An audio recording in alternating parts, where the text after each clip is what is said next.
One of the biggest pieces of confusion in the minds of marketers or potential marketers is the difference between sales and marketing. Now, this can easily be resolved, and I'll take the help of a story. I call it the story of two hunters. So there is hunter A and there's hunter B. And hunter A has been tasked with going to a forest. His boss calls him and tells him, go into that forest, go and hunt a deer for me. And he gives him a quiver, a container of 10 arrows. Hunter A is a very conscientious type of guy. He's very energetic, he's very passionate, and he's a good marksman. He goes into the forest and he finds the forest is dark. But there's no time to lose. He's a dynamic man. He goes straight into the forest. He sees something stirring in the leaves. He pulls out an arrow, puts it in the bow, and he lets go. But there's nothing. He gets no result. He does this on the basis of some intuition. In that dark forest, because there's nothing else to do, he looks for the deer and he tries to get it. Finally, he gets one deer. And he comes back to his boss and he says, boss, I've got this deer. And the boss says, congratulations. So the conversion rate now is 10%. 10 arrows, one deer from one arrow. The conversion rate is 10%. Now there's hunter B. He has another boss. His boss has the same goal. He gives him a quiver of 10 arrows and tells him to go into that same dark forest. But hunter B is a different kind of person. Hunter B is not a great marksman. Hunter B is in fact not all that energetic either. He's more of the thinking type. He's a bit of a lazy kind. He goes into the forest and first he sees the constraint. He says, oh God, this forest is dark. What do I do? Then he pulls out an arrow and he waits. And he says, there's no point shooting this arrow because I can't see a thing. He puts the arrow back in. Then he looks, he finds that the forest floor is sloping towards one side. And he goes in that direction. When he goes in that direction, he sees a water body. He says, this is good. The deer will come here to have the water and I'll take my pick, I'm going to shoot. And that's exactly what happens. There's a little flock that comes over there. They go to the water. He pulls out an arrow. But remember I said, he's not a very good marksman. He hasn't been practicing too hard. He's slightly lazy. First arrow he misses. Second arrow he misses. But finally, he gets 3 deer. The conversion rate this time is 30%. So what's happened in the first case and what's happened in the second is, the first one was sales and the second one was marketing. This man understood the behavior of the deer that will seek water, the deer's motivation. He figured out the mind of the deer. He went to that water body and he shot. So he actually got him in a place where he had figured out his movement. The first one did sales. He went and he shot. But the story doesn't end here because they both their bosses, one boss is a sales head, the other boss is a marketing head. Both of them have a boss called sales and marketing head. The sales and marketing head called these two bosses, boss A and boss B, and said, please explain your performance. Boss A justified his performance, boss B justified his performance. The sales and marketing head then said, I'll tell you what the solution is. Both of you will work together. You will go into the forest. This guy is good at figuring out the mind of the target. That guy is good at shooting and going for the kill. And that's the difference between sales and marketing. Marketing is all about figuring out the human motivation, which often resides actually in the subconscious mind. It need not be a literal piece of, an attribute where he says, this is the reason why people buy. The reason could actually be at the back of the mind. And so this really tells you about the difference between sales and marketing. Sales is about going for a target where the target has presented itself. Marketing is making the target present itself.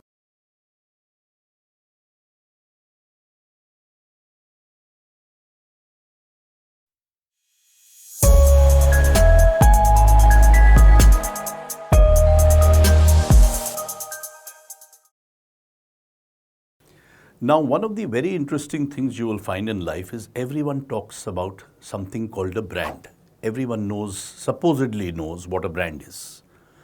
But if you really go a little deeper into it, then there are a lot of people who think if you take one product and you give it a brand name, it automatically becomes a brand. Nothing could be farther than the truth. Because actually, a brand is much more than that.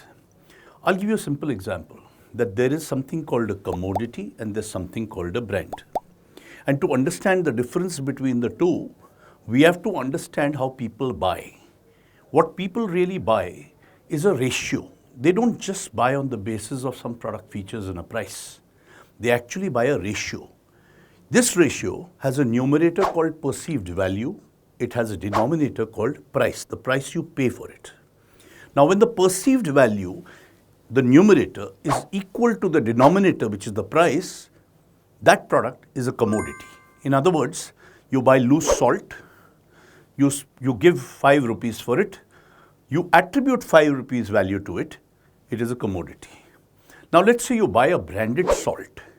You buy the salt for whatever money that you buy it, but the perceived value is more than the price that you pay for it. It becomes a brand. That brand doesn't just come from a name. It's not just because it is branded Tata salt or this salt or that salt that it turns into a brand. That name has a lot of meaning behind it. The word Tata has a lot of meaning behind it. So this is one part. The first part is commodities are different from brands. Brands are different from commodities. Commodities are those unglorified products which have no halo around them. A brand has a halo around it which lends it a perceived value. It's like taking a man and turning him into a spiritual being, and suddenly he becomes elevated, he turns into a brand. That's one way to look at it. The other thing we need to understand is the difference between two brands. People think, after all, one black-brown beverage is the same as another black-brown beverage. That's not true. The way to understand the difference between brands, two brands, is to understand and liken them to people. Brands are actually like people. What that really means is, let's say you see two people from a distance, and those two people look approximately the same. They both have two eyes, one nose, two ears, one mouth, two legs, two hands, and so on. Let's say they even have the same color of skin. Let's for a moment say they have the same build, and then they come closer to you. And then they extend their hands, and they introduce themselves. One is Rahul, the other is Ajay. Now, I hope you understand that if he's Rahul, he could very well be like Shah Rukh Khan. You might attribute some meaning to his name. Suddenly, they start looking a little different. Then by their expressions, they look a little different. Then when you shake hands, they feel a little different. When you look at their resume or their CV or what they've done, they seem different. Their voices seem different. Suddenly, a whole lot of differences are seen between two people. People are actually identical to look at it, yet they are so different. It's the same with brands. I'll give you an example. Take Canon and Nikon in the old world of cameras when you used to buy an SLR camera before the advent of the mobile phone. If you said, let me say Canon is Mr. Canon and Nikon is Mr. Nikon, and you would find absolutely the same products, identical products, being completely different as brands. If I asked you a question, that here's a photograph, tell me, do you think it was shot on Canon or Nikon? And it was a photograph of colorful balloons going into a brilliant blue sky. And I showed you another photograph, which was a black and white photograph of a slum somewhere in Calcutta. I don't mean anything to Calcutta, but assume that that is what it is. I'm sure you would say the first one is Canon, the second one is Nikon. If I told you Mr. Canon is different and Mr. Nikon is different, and I would tell you that there's a bearded man with a salt and pepper beard who's very intellectual, speaks with a grave voice, is all the time serious, you would say it's Nikon. Mr. Nikon is like that. You would not say Canon. If I told you there's an outdoor personality who has a sense of humor, you would say it's Canon. And then what will happen is, if I ask you, tell me which camera is white in color, you would say, okay, the wildlife camera of Canon is white in color. The Nikon camera is never white, it's a dark black. So these two brands, even though the product features of both these cameras are identical, the two brands are absolutely a world apart. I'll give you a small exercise if you'd like to do it.